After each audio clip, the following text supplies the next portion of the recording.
আসসালামু আলাইকুম, স্বাগত জানাচ্ছি আরটিভির সকালের সংবাদে। আপনাদের সঙ্গে আছি আমি সিনথিয়া রহমান।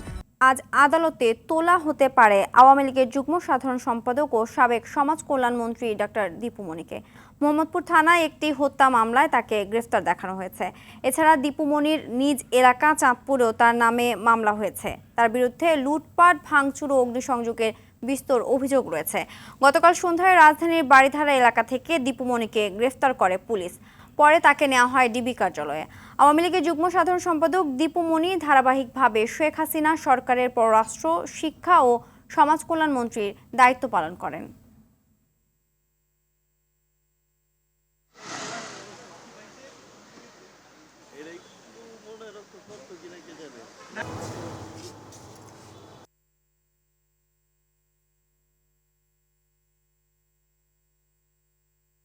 দর্শক, এই মুহূর্তে ডিবি কার্যালয়ের সামনে আছেন সহকর্মী ইকবাল অনেক, সরাসরি যোগ দিচ্ছেন তিনি।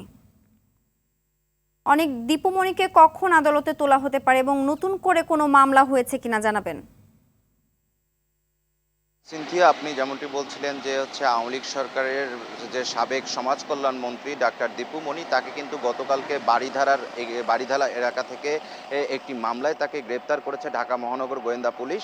তো এই মুহূর্তে আমরা কিন্তু আছি ঢাকা মহানগর গোয়েন্দা পুলিশের কার্যালয়ের সামনে, মিন্টু রোডে।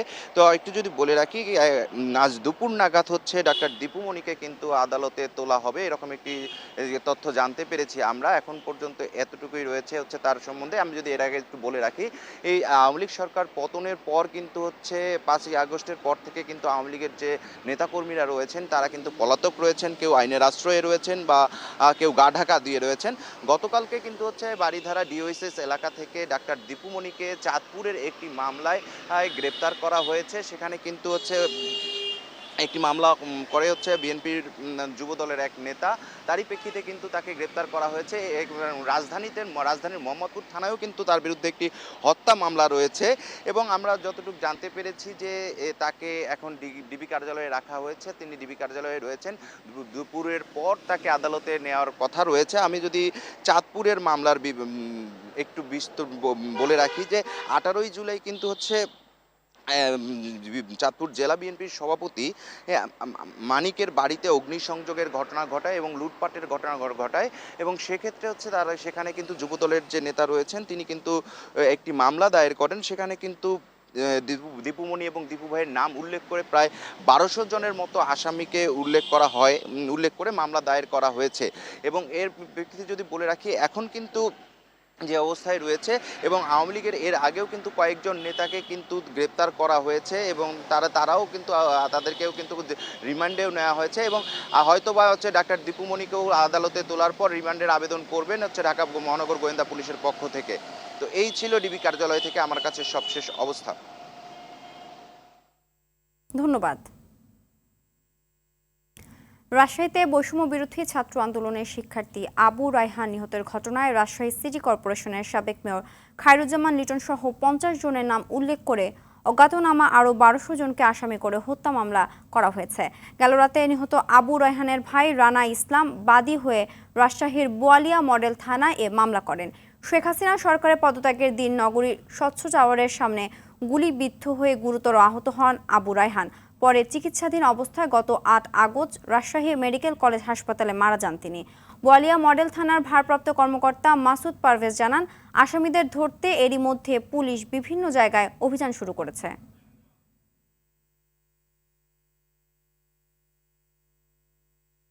বৈষম্য বিরোধী ছাত্র আন্দোলনে 4 আগস্ট মাথায় গুলিবিদ্ধ রিয়াজ মারা গেছেন। ঢাকা মেডিকেল কলেজ হাসপাতালের আইসিইউতে চিকিৎসাধীন অবস্থায় মারা যান তিনি। ভাই রাসেলের অভিযোগ, ছাত্রলীগের গুলিতে মৃত্যু হয় তার ভাই রিয়াজের। হত্যাকারীদের দৃষ্টান্তমূলক শাস্তি চেয়েছে তার পরিবার। এয়ার বাদলের রিপোর্ট। শেখ হাসিনার সরকারের পতনের ঠিক একদিন আগে রাজধানীর বিভিন্ন স্থানে এক দফা দাবিতে আন্দোলনে নামে বৈষম্য বিরোধী ছাত্ররা। ঢাকার জিগাতলা এলাকায় আন্দোলনে যোগ দেন শিক্ষার্থী রিয়াজ। শিক্ষার্থীদের রাজপথ থেকে হঠাতে পুলিশের পাশাপাশি বিভিন্ন স্থানে দেখা যায় হেলমেটধারী ব্যক্তিদের। জিগাতলা এলাকায় মাথায় বুলেট বিদ্ধ হয়ে সড়কেই লুটিয়ে পড়ে রিয়াজ। ভর্তি করা হয় ঢাকা মেডিকেল কলেজ হাসপাতালে। আইসিইউতে 13 দিন অচেতন অবস্থায় থাকার পর নিভে যায় রিয়াজের প্রাণ প্রদীপ। রিয়াজের ভাই জানান, লেখাপড়ার পাশাপাশি রাজধানীর হাজারীবাগে খালার বাসায় থেকে নিউ মার্কেটে কাপড়ের দোকানেও সময় দিত তার ভাই। মানে ও স্টুডেন্ট আর কি, মুলাদি কলেজের রিয়াজ, নাম মোহাম্মদ রিয়াজ, হিজলা থানা, আমার ছোট ভাই, জেলা বরিশাল। মানে ওর ঘটনা হয়েছে যে ও ছাত্র আন্দোলনে গেছিল, আমার ছোট ভাই রিয়াজ গেছে জিগাতলার মোড়ে, মানে পুলিশ ছিল না, ছাত্রলীগের হামলাতে ও মানে গুলিবিদ্ধ অবস্থায় 4 তারিখে ঢাকা মেডিকেল নিয়ে আসছে। মানে আমাদেরকে ফোন দিয়ে বললো আপনার ভাই আর কি গুলিবিদ্ধ অবস্থায় আছে, ঢাকা মেডিকেল আমরা নিয়ে আসছি, আপনারা আসেন। পরে আমরা এই গোলাগুলি আর বেশি হইতেছে, পরে আমাদের আসতে একটু দেরি হয়েছে। এমন নির্মম হত্যায় ঘাতকদের শাস্তির পাশাপাশি ক্ষতিপূরণ দাবি ছাত্র জনতার। আর বাদল, RTV, ঢাকা। কোটা সংস্কার আন্দোলনে গিয়ে চোখের আলো হারিয়ে অচল হয়ে পড়েছেন শরীয়তপুরের 17 বছর বয়সী মবিন। পরিবারের সাহায্য ছাড়া হাঁটা চলাও বন্ধ। যে দুচোখে সুন্দর ভবিষ্যতের স্বপ্ন ছিল, সবই যেন এখন কল্পনা। 6 মাস আগে বাবা হারানো মবিনের চোখের চিকিৎসা করাতে ধার দেনার আশ্রয় নেয় পরিবারের চোখে মুখে শুধু সহযোগিতার আকুতি। শরীয়তপুর থেকে আসাদ গাজীর তথ্য ছবিতে বিস্তারিত জানাচ্ছেন ইমরুল কায়েস। শরীয়তপুরের ডেমুডা উপজেলার কিশোর মবিন কোটা সংস্কার আন্দোলনে গিয়ে হারিয়েছেন চোখের জ্যোতি। চিকিৎসার অভাবে অন্ধত্বের পথে এই কিশোর। মৃত মোফাজ্জেল হোসেন ও নাজমা বেগম দম্পতির 3 সন্তানের ছোট ছেলে মবিন, বড় ছেলে জুলহাস বাক ও বুদ্ধি প্রতিবন্ধী, রাখতে হয় শিকলবন্দি। আর মেজ ছেলে নাজমুল হুদা করেন বেসরকারি চাকরি। বাবার মৃত্যুর পর সংসারের হাল ধরতে কয়েক মাস আগে ঢাকার উত্তরার একটি কম্পিউটারের দোকানে কাজ নেন। 18 জুলাই শিক্ষার্থীদের কোটা সংস্কার আন্দোলনে অংশ নিয়ে পুলিশের ছোড়াগুলিতে আহত হয়। এরপরই জীবনে নেমে আসে ঘোর অন্ধকার। দোকান বন্ধ করে ছাত্রদের মিছিল আসার মতন আমাদের দোকান বন্ধ করে ছাত্রদের সাথে আমি নেমে যাই। থানার সামনে যাওয়ার পরে থানা থেকে গুলি মারতে থাকে। একটা গুলি আইসা পুরাটা গুলি আইসা আমার মাথায় আইসা পড়ে। সাথে সাথে আমার চোখ উল্টায় জায়গা, চোখে দেখতে পাই না। তারপর কুয়েতপন্থী হাসপাতালে নিয়ে যায়, সাহস দিতে দিতে আমার আমার দম আটকে আসা ছিল, সাহস দিতে নিয়ে যায়। তারপর ওখানে যায় মাথা ব্যান্ডেজ করে দেয়। মবিনের দরিদ্র পরিবারটি চিকিৎসার জন্য ব্যয় করেছে প্রায় 2 লাখ টাকা। তবে অর্থের অভাবে সবকিছু যেন থমকে গেছে। নতুন করে দৃষ্টিশক্তি ফিরে পাওয়ার আকুতি জানিয়ে আর্থিক সহযোগিতা চায় পরিবার। এই ছেলেরে দিছিলাম চাকরি করতে, কাজ করতে একটা দোকানে। থানার সামনে যায় গুলি খায়া আমার ছেলে 2 চোখেই দেখতে পায় না। আমার সরকারের কাছে আবেদন, আমার ছেলে সুচিকিৎসা হোক। ছোটবেলা থেকেই খুব সভ্য শান্ত নিরীহ ছিল। সাধারণ গরিব ঘরের এক ছেলে। মমিনের আমরা 2টা চক্ষু নাই, আগে ভালো ছিল, এখন 2টা চক্ষু আর নাই। এই 2টা চক্ষু চাই আমরা। অন্তর্বর্তী সরকারের সহায়তায় চোখের উন্নত চিকিৎসা পাবেন মবিন, এমন প্রত্যাশা পরিবারের। ইমরুল কায়েস, RTV। স্বপ্ন ছিল বড় আলেম হয়ে সমাজ আলোকিত করার, অসহায় মানুষের পাশে দাঁড়ানোর। কিন্তু একটি বুলেটের আঘাতে শেষ হয়ে গেল সব স্বপ্ন। বলছি বৈষম্য বিরোধী ছাত্র আন্দোলনে পুলিশের গুলিতে নিহত টাঙ্গাইলের সাদিকুরের কথা। কোরআনে হাফেজ সাদিকুরের এমন মৃত্যু কিছুতেই মেনে নিতে পারছে না পরিবার। হত্যাকারীদের দৃষ্টান্তমূলক শাস্তি চান তারা। টাঙ্গাইল প্রতিনিধি কামাল হোসেনের প্রতিবেদন, জানাচ্ছেন নুসরাত জাহান সিন্ধি। শোকে স্তব্ধ মা শাহানাজ বেগম ছেলেকে হারিয়ে যেন পাথর হয়ে গেছেন। শুকিয়ে গেছে চোখের পানি। ছবি হাতে শুধু ফ্যাল করে তাকিয়ে থাকেন, আর কিছুক্ষণ পরপর ছুটে যান ছেলের কবরের কাছে। টাঙ্গাইলের ঘাটাইল উপজেলার ফুলবাড়ির চালা গ্রামের প্রবাসী লুৎফর রহমান শাহনাজ দম্পতির ছেলে সাদিকুর রহমান। কোরআনে হাফেজ হওয়ার পর আব্দুল্লাহপুর এলাকার জামিয়া দ্বীনে ইসলামিয়া মাদ্রাসায় কিতাব বিভাগে ভর্তি হন সাদিকুর। 19 জুলাই শুক্রবার জুম্মার নামাজ শেষে এক বন্ধুকে সঙ্গে নিয়ে উত্তরায় কোটা সংস্কার আন্দোলনে যোগ দেন সাদিকুর। পরদিন উত্তরা আধুনিক মেডিকেল কলেজ হাসপাতালে পাওয়া যায় তার নিথর দেহ। আমার খুব আদরের ছেলে ছিল, আমি খুব আশা করে বড় মাওলানা বানাবার চাইছিলাম। যে আমার ছেলেরে গুলি করছে তার বিচার চাই। প্রধান নতুন সরকার হয়েছে, সরকারের কাছে আমার একটাই অনুরোধ, আমার ছেলের হত্যার সূক্ষ্ম বিচার চাই। আমাদের ভাতিজাকে গুলি করছে, গুলি করে মারা গেছে, তাদের যেন আল্লাহ পাক পরকালে বিচার করে। আর দুনিয়াতে আপনারা যা প্রশাসন আছেন, যারা এই দায়িত্বে আছে, এই বিচার আমরা চাই। উত্তরায় ছাত্র জনতার আন্দোলনে পুলিশ গুলি ছড়লে একটি গুলি পিঠভেদ করে নাভিতে আটকে সাদিকুরের মৃত্যু হয়। কিভাবে কি করছে না জানি না, তো এখানে মিছিলে না গেছিল নাকি বা কি হয়েছে, গুলি খেয়ে আসে মারা গেছে। আমাদের অনেক স্বপ্ন ছিল সাদিকুরে নিয়ে, ও হাফেজ হয়েছিল, ও অনেক মৌলানা, বড় একটা মৌলানা হওয়ার জন্য ঢাকা শহরে পড়তে দিয়েছিলাম। আমাদের আশা সব ভেঙে গেছে। বড় আশা করছিলাম সাদিক ভাইয়ের মৌলানা বানাবো, বড় মৌলানা। আমরা বলতে পারি না, আমাকে মুখে বড় ভাষা। হাফেজ সাদিকুরের পরিবারকে সব ধরনের সহযোগিতার আশ্বাস দিয়েছেন স্থানীয় জনপ্রতিনিধি। আমার সাগরদিঘি ইউনিয়ন পরিষদের পক্ষ থেকে আজকে এই সাদিকুল ইসলামের পরিবারের রাজাকরণীয় দরকার আমরা ইনশাআল্লাহ সর্বাত্মক সহযোগিতা করব। ইতিমধ্যেই তার বাড়িতে আমরা একাধিকবার গিয়েছি। নির্মম এ হত্যাকাণ্ডের সুষ্ঠু তদন্ত করে দোষীদের দৃষ্টান্তমূলক শাস্তির দাবি জানিয়েছেন সাদিকুরের পরিবার ও এলাকাবাসী। নুসরাত জাহান সিনথি, RTV। শিক্ষার্থীদের শান্তিপূর্ণ আন্দোলন থেকে কমপ্লিট শাটডাউন, রক্তাক্ত রাজপথ ও ছাত্র জনতার বিজয়। জুলাই বিপ্লবের মধ্য দিয়ে বৈষম্যহীন নতুন এক বাংলাদেশের অভ্যুদয়। মূলত 18 জুলাই থেকে সারা দেশে দাবানলের মতো ছড়িয়ে পড়ে কোটা সংস্কার আন্দোলন। এতে নারায়ণগঞ্জ শিশুসহ 22 জন নিহত হয়। জেলার বিভিন্ন স্থানে তখন কি হয়েছিল, নারায়ণগঞ্জ প্রতিনিধি মোহাম্মদ শাহাদাত হোসেন স্বপনের তথ্যছবিতে প্রতিবেদনের প্রথম পর্ব জানাচ্ছেন সায়েদ মাহমুদ।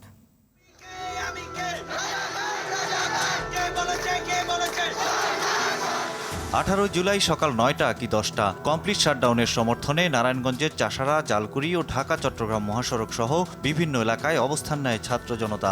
এক পর্যায়ে পুলিশ ও ছাত্রলীগ কর্মীদের সঙ্গে সংঘর্ষ বাধে আন্দোলনকারীদের। আহত হয় শতাধিক ছাত্র জনতা। পরদিন 19 জুলাই শুক্রবার জুমার নামাজের পর বারুদ হয়ে ওঠা স্লোগানে ঢাকা চট্টগ্রাম মহাসড়কের শিমরাইল থেকে রায়েরবাগ পর্যন্ত দখল করে নেয় ছাত্র জনতা। পুলিশ, ছাত্রলীগ ও যুবলীগের সঙ্গে দফায় দফায় চলে সংঘর্ষ। এক পর্যায়ে ছাত্র জনতার উপর গুলি ছোড়ে পুলিশ। এর মধ্যে আগুন দেয়া হয় আশপাশের দোকানপাট ও সিটি কর্পোরেশনের গাড়িতে। 20 জুলাই শনিবার নারায়ণগঞ্জ যেন এক রক্তাক্ত নগরীতে রূপ নেয়। কারফিউ ভেঙে রাস্তায় নামে শিক্ষার্থীরা। সেদিন আশপাশের উঁচু ভবন ও হেলিকপ্টার থেকে গুলি করতে দেখা যায় পুলিশকে। এরপর ভবনগুলোতে আগুন দিয়ে পুলিশকে অবরুদ্ধ করে ফেলে ছাত্র জনতা। শিমরাইল, মাদানীনগর, মৌচাক ও সানার পারে শিশুসহ 12 জনের প্রাণ যায়। আহত হয় 3 শতাধিক মানুষ। আসলে সরকার পতন নিয়ে আমাদের কোনো মাথা ব্যথা প্রথমে ছিল না। কোটা সংস্কার আন্দোলনে যখন দেখলাম আমাদের ভাইদেরকে হত্যা করা হচ্ছে, জগন্নাথে আমাদের যারা বোনরা ছিল তাদেরকে ধর্ষিত, লাঞ্ছিত এবং গুম খুন করা হচ্ছে, তখন এক পর্যায়ে সারা বাংলাদেশই এই আন্দোলনের মধ্যে ঝাঁপিয়ে পড়ছে। রংপুরে আমাদের ভাই আবু সাইদের মৃত্যুর পর আমরা কোনো সাধারণ বিবেকবান মানুষ এবং ছাত্ররা বসে থাকতে পারিনি। 21 জুলাই যৌথ বাহিনীর সঙ্গে সংঘর্ষে প্রাণ যায় অন্তত 4 জনের। মহাসড়কে সেনাবাহিনী অবস্থান নিলে পরিস্থিতি কিছুটা শান্ত হয়। আর 22 জুলাই থেকে পুলিশের ধরপাকড়ের ভুক্তভোগী হন শিক্ষার্থী ও বিএনপি জামাতের নেতাকর্মীরা। সাময়িকভাবে নিস্তেজ হয়ে পড়ে আন্দোলন। প্রথমে কাঁদানে গ্যাস ব্যবহার করে, লাঠি ব্যবহার করে, তারপরে তারা তাজা বুলেট ব্যবহার করে। দেশীয় ও আন্তর্জাতিক বিভিন্ন গণমাধ্যমে বলা হচ্ছে ক্ষমতা ধরে রাখতে স্বৈরশাসক হয়ে উঠেছিলেন শেখ হাসিনা, যে কারণে ছাত্র জনতার স্রোত আটকানো যায়নি। নারায়ণগঞ্জে জুলাই বিপ্লবের বিজয় গাথা থাকছে পরবর্তী পর্বে। সায়েদ মাহমুদ, RTV। ঢাকার 2 সিটি কর্পোরেশনে দায়িত্বশীল কেউ না থাকায় সেবা বঞ্চিত হচ্ছেন নগরবাসী। আর্থিক কর্মকাণ্ড, জন্ম মৃত্যু নিবন্ধন, আবাসন কর, ট্রেড লাইসেন্স সহ বেশিরভাগ কার্যক্রম ব্যাহত হচ্ছে। প্রধান নির্বাহী কর্মকর্তা জানান, যেখানে জনবলের ঘাটতি আছে সেখানে নতুন কর্মকর্তাদের দায়িত্ব দিয়ে কার্যক্রম চালানোর প্রস্তুতি নেওয়া হয়েছে। আর অনুপস্থিতি কাউন্সিলরদের ব্যাপারে সিদ্ধান্ত নেবে সরকার। সাকিবুর রহমানের রিপোর্ট। কোটা সংস্কার আন্দোলনের শিক্ষার্থীদের উপর আইনশৃঙ্খলা বাহিনীর সদস্য ছাড়াও বিভিন্ন স্থানে কাউন্সিলর ও তাদের সমর্থকদের বল প্রয়োগ করতে দেখা যায়। আগ্নেয় অস্ত্র হাতেও মাঠে ছিলেন কেউ কেউ। রাজধানীর উত্তরার 1 নম্বর ওয়ার্ডের কাউন্সিলর আফসার উদ্দিন খানকে গুলি লোড করতে দেখা যায়। 5 আগস্ট শেখ হাসিনার পতনের পর ঢাকা উত্তর ও দক্ষিণ সিটি কর্পোরেশনের 129 কাউন্সিলরের মধ্যে 118 জনই আত্মগোপনে চলে যান। ঢাকা দক্ষিণের মেয়র শেখ ফজলিনুর তাপস ৩ আগস্ট দেশ ত্যাগ করেন। উত্তরের মেয়র আতিকুল ইসলাম দেশে থাকলেও আত্মগোপনে। নাগরিক সেবা বঞ্চিত হচ্ছেন রাজধানীর ১.৫ কোটির বেশি মানুষ। জোন অফিস থেকে আরো যে আমাদের ৮টা ওয়ার্ড আছে, ওই ওয়ার্ডগুলো থেকে কিছু কিছু মেশিন আমাদের দিছে। মশক ছাড়া সবকিছুই বন্ধ আছে। অর্ডার আছে অফিস থেকে, মাল্টি থেকে অর্ডার আছে যে আপনারা কাজ করেন। মশা নিবারণের জন্য যেসব কাজগুলো আছে শুধু সেগুলোই রয়েছে, বাকি সব কাজ বন্ধ আছে। দেশের ২ সিটি কর্পোরেশনগুলোর কার্যক্রম সচল রাখতে প্রধান নির্বাহী কর্মকর্তা বা সিইওদের প্রশাসনিক ও আর্থিক ক্ষমতা দিয়েছে সরকার। বর্জ্য ব্যবস্থাপনা, মশক নিধন সহ পরিচ্ছন্নতার যে কার্যক্রমগুলো আছে সেগুলো চলমান আছে। কাউন্সিলরদের যে সকল কার্যক্রম, বিশেষ করে জন্ম মৃত্যু নিবন্ধন সহ অন্যান্য সেবাটা কিছুটা বিঘ্নিত হচ্ছে। স্বাস্থ্য মন্ত্রণালয় থেকে যে কোথাও ডেঙ্গু রোগী পাওয়া গেলে সেই রোগীর বাড়িতে গিয়ে তার আশেপাশের প্রায় ৪০০ গজ এরিয়াসের ভিতরে বিশেষ ব্যবস্থায় গণ অভ্যুত্থানের মধ্য দিয়ে সরকারের পট পরিবর্তন আর দলীয় জনপ্রতিনিধিদের রাজপথে বিপরীত অবস্থানের পর প্রশাসক নিয়োগ দিয়েছে সরকার। ফলে দ্রুতই সব সেবা আগের মতো পাবেন এমন প্রত্যাশা নগরবাসীর। সাকিবুর রহমান, RTV, ঢাকা। চট্টগ্রামে স্বস্তি ফিরেছে সবজি ও মুরগি সহ বেশ কিছু নিত্যপণ্যের দামে, কিন্তু এখনও কাঁচা মরিচের দাম বেশি। তবে অপরিবর্তিত রয়েছে মাছ মাংসের দাম। এদিকে মৌসুমের শুরুতেই জাতীয় মাছ ইলিশের সরবরাহ পর্যাপ্ত থাকলেও বাড়তি দামের কারণে কিনতে পারছেন না নিম্ন আয়ের মানুষ। সবজির মধ্যে সবচেয়ে কম দামে বিক্রি হচ্ছে পেঁপে ও পটল। এই দুই সবজি বিক্রি হচ্ছে কেজি ৩৫ থেকে ৪০ টাকায়। ৫০ টাকায় বিক্রি হচ্ছে চিচিঙ্গা, ঢেঁড়স, কচুরলতি ও মিষ্টি কুমড়া। তবে বর্তমানে বাজারে কোনো সিন্ডিকেট বা চাঁদাবাজ নেই, তাই পণ্যের দাম আরও কমার আশা করছেন ক্রেতারা।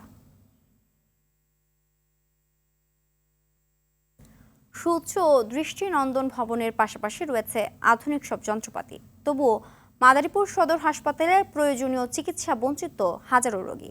অভিযোগ আছে হাসপাতালে নেই পরীক্ষা নিরীক্ষার ব্যবস্থা, পাওয়া যায় না পর্যাপ্ত ওষুধ।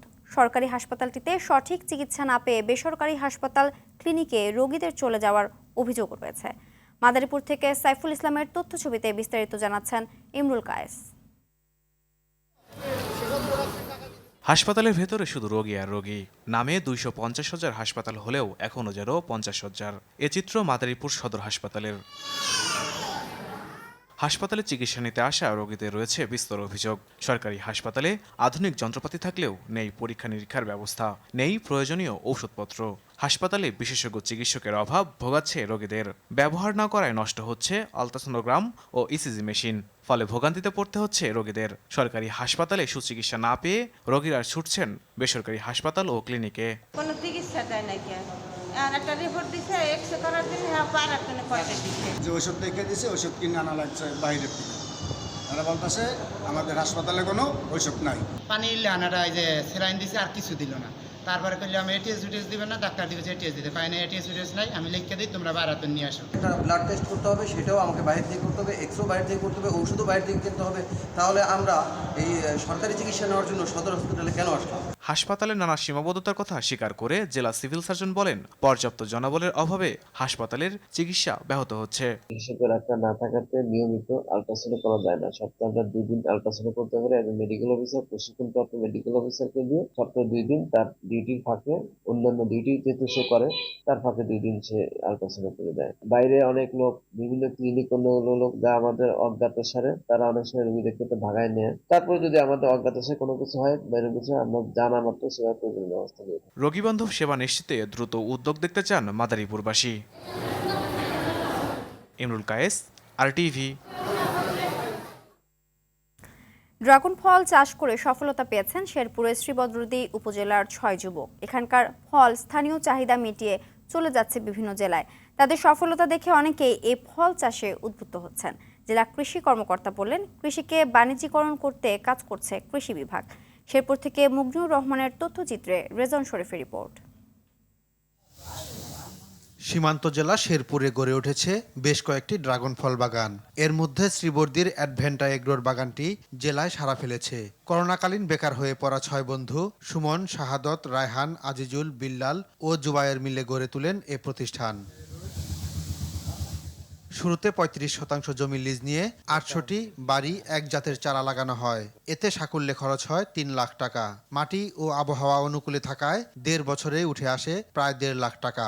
এবার ফলন বৃদ্ধি পাওয়ায় ফল ও চারা বিক্রি করে বাড়তি লাভের আশা করছেন তারা। 2 বছর আগে আমরা এটা শুরু করেছি।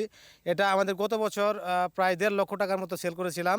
গত বছরের তুলনায় এবার আরও বেশি ফলন আসছে। এটা ডে বাই ডে যত দিন যাবে এটা ডালপালা যত শাখা প্রশাখা বের হবে তত ফলের পরিমাণও বের হবে। ছাদ বাগান বা পরিবারের চাহিদা মেটানোর জন্য ছোট পরিসরে হলেও আমাদের কাছে চারা সংগ্রহ করে নিয়ে আপনার বাগানটা করতে পারবেন। তাদের সফলতা দেখে অনেকেই উদ্বুদ্ধ হচ্ছেন। কর্মসংস্থান হয়েছে অনেক বেকার তরুণের। আমি পরবর্তী এটা করার জন্য উদ্যোক্তা হিসেবে করতেছি।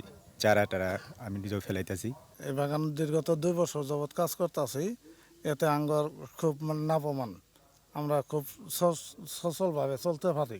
এটা দিয়ে ভালো ইনকাম হইতাছে, এটা দিয়ে আমাদের সংসার চলতেছে বা মহাজনেরও ইনকাম আসতেছে। কৃষির উন্নয়ন ও উদ্যোক্তা তৈরিতে কৃষি বিভাগ কাজ করছে বলে জানালেন জেলা কৃষি কর্মকর্তা। আমরা কৃষি বিভাগ সবসময় এই ধরনের উদ্যোগকে উৎসাহিত করি। আমাদের শ্রীবর্দী উপজেলা কৃষি অফিস তাদের সাথে যোগাযোগ রাখছে, প্রয়োজনীয় পরামর্শ দিচ্ছে। আমরা আশা করি এই ধরনের উদ্যোগ আরও বিস্তৃত হবে এবং আমাদের বাংলাদেশ ফলে ফসলে যেরকম সমৃদ্ধ, সেখানে আমাদের এই শেরপুর জেলা অবদান রাখবে। জেলায় 20 হেক্টর জমিতে প্রায় 350 ড্রাগন বাগান রয়েছে। প্রতি কেজি ফলের পাইকারি দর 200 থেকে 250 টাকা। রেজওয়ান শরীফ, RTV। আন্তর্জাতিক সংবাদ। বাংলাদেশের অন্তর্বর্তী সরকারের প্রচেষ্টাকে পূর্ণ সমর্থন দিয়েছে জাতিসংঘ। অন্তর্বর্তী সরকারের প্রধান উপদেষ্টা ডক্টর মোহাম্মদ ইউনূসের কাছে লেখা এক চিঠিতে এ কথা জানিয়েছেন সংস্থার মহাসচিব অ্যান্টনিও গুতেরেস। মহাসচিব বলেন, শান্তি প্রতিষ্ঠা এবং অন্তর্ভুক্তিমূলক গণতান্ত্রিক উত্তরণের পথে অন্তর্বর্তী সরকারের প্রচেষ্টাকে সম্পূর্ণ সমর্থন করে জাতিসংঘ। বাংলাদেশ তার ইতিহাসের একটি গুরুত্বপূর্ণ সন্ধিক্ষণে দাঁড়িয়ে আছে উল্লেখ করে চলমান ক্রান্তিকালীন সময়ে সহিংসতার অবসান, জবাবদিহিতা নিশ্চিত এবং গণতান্ত্রিক নির্বাচনের পথ নির্ধারণে ডক্টর ইউনূসের নেতৃত্ব গুরুত্বপূর্ণ ভূমিকা রাখবে বলেও মন্তব্য করেন অ্যান্টনিও গুতেরেস। যুক্তরাষ্ট্রের আসন্ন নির্বাচনকে সামনে রেখে ডেমোক্রেটিক পার্টির প্রেসিডেন্ট প্রার্থী হিসাবে বেশ জোরসোরে প্রচার প্রচারণা চালিয়ে যাচ্ছেন কমলা হ্যারিস। এরই মধ্যে শিকাগো শহরে শুরু হয়েছে ডেমোক্র্যাটদের 4 দিন ব্যাপী সম্মেলনকে কেন্দ্র করে মিশিগানে উত্তেজনা বিরাজ করছে। দাবি উঠেছে খোদ রাজ্যের ডেমোক্রেটিক সমর্থনকারীরাই কমলাকে প্রেসিডেন্ট হিসাবে চান না। তারা চান গতানুগতিক ধারার বাইরে নতুন প্রজন্মের কেউ ধরুক দেশের হাল।